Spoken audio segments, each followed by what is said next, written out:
Welcome to the Purple Elephant Show. I am your host, KC Phoenix, and it is finally the weekend. I'm doing one episode of the Purple Elephant Show today. I believe I mentioned this before on my morning political thought. I need to rest up a little bit, so I'm doing one episode today. Usually with the Purple Elephant Show, I try to do 2 to 3 episodes on the weekend, and then of course I do a supplement to the Purple Elephant Show during the week, which is my morning political thought. ThePurpleElephantShow.com, main podcasting platform. The Purple Elephant Show on Instagram, on Parler, so we can parlay. Facebook.com/The Purple Elephant Show. If you are on Twitter, you can follow at Real TPES. And if you are watching this on BitChute, YouTube, or Dailymotion, don't forget to hit the subscribe button, followed by the notification bell for those specifically on YouTube. And that will let you know when I upload new videos. And for the people on BitChute, thank you a lot for the support. I really appreciate it. I've glanced at the views and stuff, and you guys have really been watching, and I appreciate that. And also, I've noticed a pickup on Dailymotion too. And for those who have been listening to the podcast as well, not just in the United States, but in other countries, I appreciate it too. As I said at the beginning, I'm doing one episode today. This isn't going to be long. This is just food for thought. People already know that President Trump announced Amy Coney Barrett as the Supreme Court nominee. Supreme Court Justice nominee. And I guess I'm indifferent with that.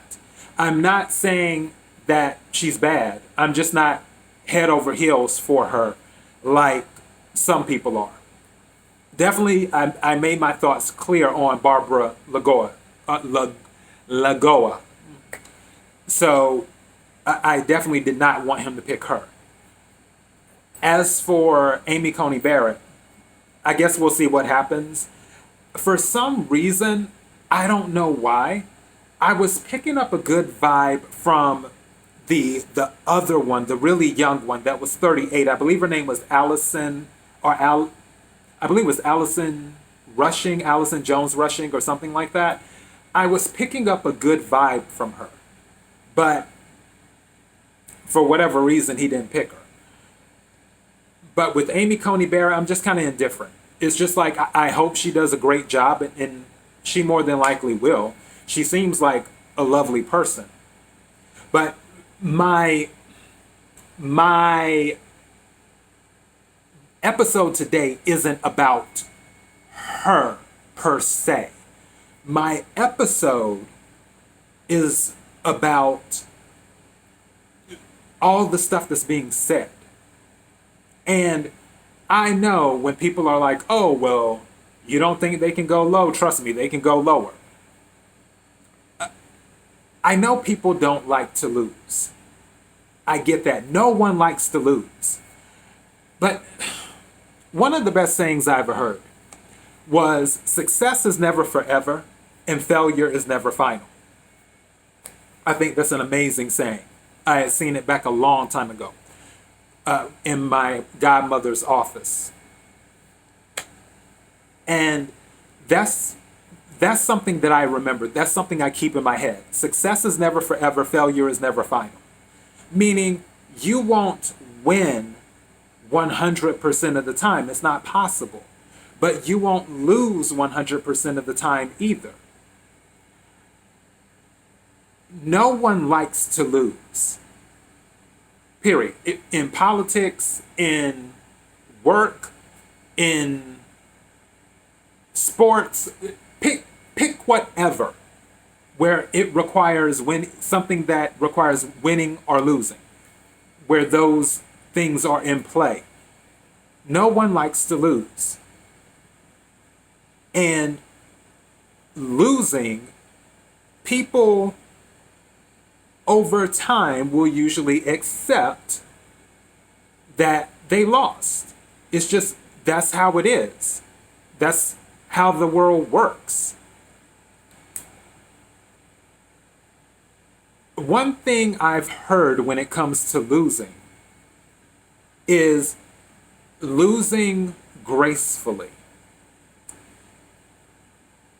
You can kick and scream a little bit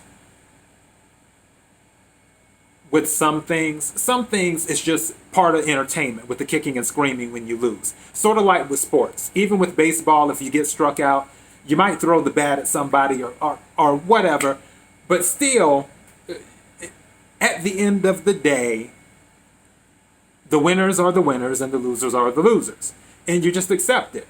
You don't harp on about it for years on top of years on top of years, or see what you can do to make the winner's life miserable on a daily basis until you're satisfied that they're fully miserable. Or you don't keep playing the game when the game is pretty much done. If the referee says, hey, that's it, that's it. You don't say, oh, well, no, we're going to go a fifth quarter. Pick up the football. No, it doesn't work like that. And that is what is just throwing me off. Because I read something recently about Amy Coney Barrett. Some people are now, first they were talking about The Handmaid's Tale, which by the way, they did that with Brett Kavanaugh, if I'm not mistaken. I'm pretty sure it was Brett Kavanaugh. Where the people dressed up and they were in the red garments and all this other stuff, like in the show. I haven't seen The Handmaid's Tale. But they were dressed up like that and doing this symbolism and everything else. And I'm just like, okay. But now some people are saying that her two children, Amy Coney Barrett's two children that she adopted from Haiti, saying that that adoption should be investigated because she might have done something nefarious. And I'm just like, really? You want to talk about nefarious things in Haiti now? Have you heard of the Clinton Foundation? Have you heard of the mineral rights and the farming rights being pretty much stolen from Haiti? You can look this stuff up. Look up Haiti and Clintons. I promise you, if you do a search, you will find there are a lot of Haitians that cannot stand the Clintons because all they did was steal from Haiti. There were even rumors of certain other, how can I put this in a delicate way? Certain other activity that would be questionable if someone else did it, and it's a questionable activity that happens a lot, sadly, that also involves children. Fill in the blanks from what I just said. But like I said, that's just talk on that part. The thing with them stealing mining rights and all that stuff and basically stripping Haiti of some of its already little bit of wealth that it had. Haiti is the poorest country in the Western Hemisphere. So what little bit of resources Haiti had, the Clintons went in there and took that away. That is a fact. You can look this up. Just look up Haitians who don't like the Clintons, or Clintons and Haitians. And you will find it. You'll probably find it on YouTube. There are plenty of Haitians, especially in South Florida. I know that for a fact too, that cannot stand the Clintons for what they did to Haiti. So it's like, you're bringing up Amy Coney Barrett's two adopted children. Mind you, she was just confirmed to the appeals court a few years ago. So what's really going on? It always amazes me with these nominees where they were already sitting on the bench. They've already been through tons of vetting and background checks and all this other stuff. FBI, whatever, whatever. In order to, because the appeals court, any federal bench is not small potatoes. It just isn't. So they've already went through the rigors of opening up their closet and letting the United States government see if there's any skeletons in there. So now, when she's nominated for the Supreme Court, even though she was already sitting on a federal bench to begin with, now people are like, oh, well, do you think her adoption was legal? Maybe they should look into that. Really? Why can't people just take the L and just be like, you know what? He won. He gets to have his pick. That's it. Because legally, that I mentioned this before when I was talking about Ruth Bader Ginsburg. Legally, the president can nominate a Supreme Court justice when a seat becomes available. When a seat is vacant, he can nominate a justice right then and there. I told you, he could have nominated Amy Coney Barrett that night when he found out by Air Force One from the reporters that Ruth Bader Ginsburg had died. He could have been like, oh, wow, I hate that happened to Ruth Bader Ginsburg. By the way, right now I'd like to nominate Amy Coney Barrett.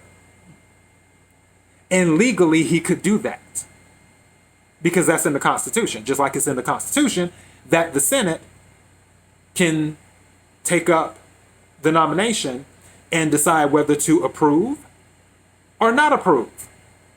And now they're about to do their constitutional duty to either approve Amy Coney Barrett or not approve her. But in the midst of all of this, why even bring up something related to her two adopted children as if these children don't have eyes and ears and a brain? It's not like they're 1 year old and 2 years old. She has 7 children altogether. And which I just found out when she was reading her speech at the Rose Garden, that they are doing school. Her and her husband are co-principals of the school because obviously the kids aren't in school right now. So they set up, I guess, like the pods or what have you. And her husband have been pretty much principals of that pod of the learning group. And other children have requested to sign up and so on and so forth. All of these children, her kids, they all have access to this information. So why would you fix your mouth to say something that you know is 99.9% more than likely false? I'm not going to say 100% because I haven't seen her adoption paperwork. But I'm going out on the limb here. 99.9% more than likely is false. Why would you fix your mouth to say that? When that information is going to travel to her kids and to the brothers and sisters. And then they're going to be like, oh, well, did mommy and daddy do everything right? Is my brother here properly? What's going? I mean, these kids aren't dumb. They have brains. They have ears. They have eyes.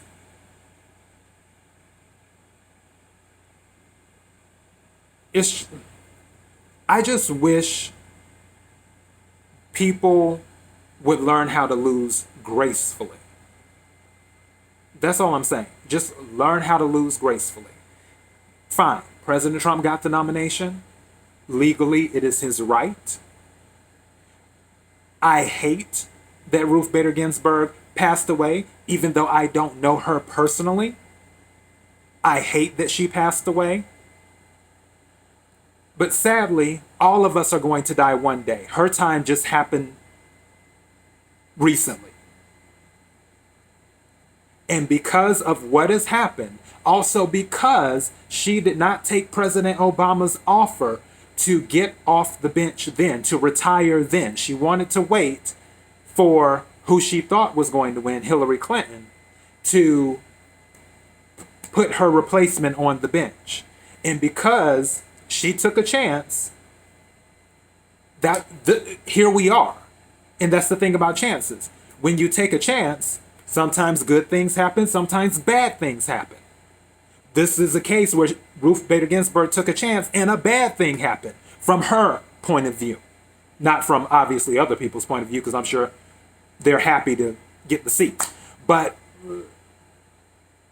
to go as low, to start questioning the adoption of Amy Coney Barrett's children, to even bring it up, to even bring her kids up.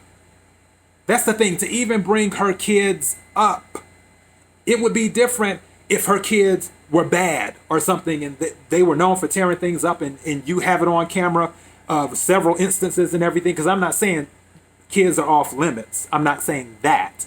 I'm just saying, what proof do you have that her kids are part of an illegitimate adoption or could be part of an illegitimate adoption?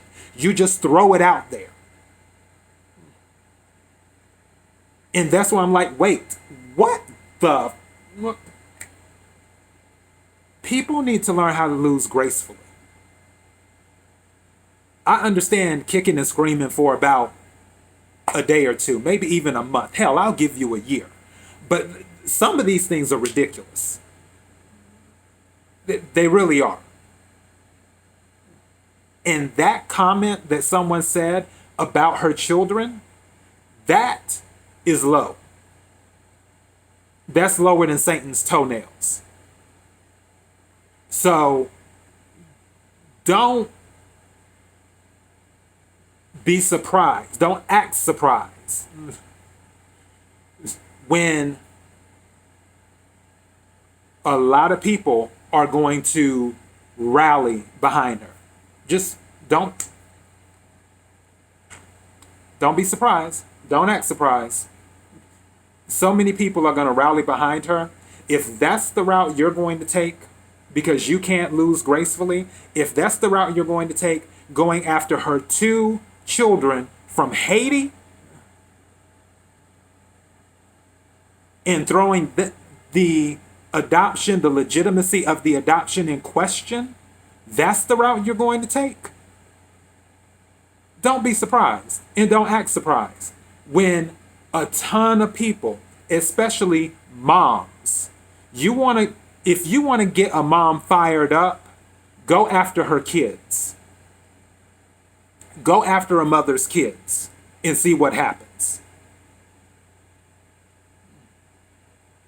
So don't be surprised. Don't act surprised when a whole bunch of moms rally around her. And they may not even say anything. They may just be like, oh, they're attacking her 2 children from Haiti. Really? Okay. And they'll be silent about it until election day.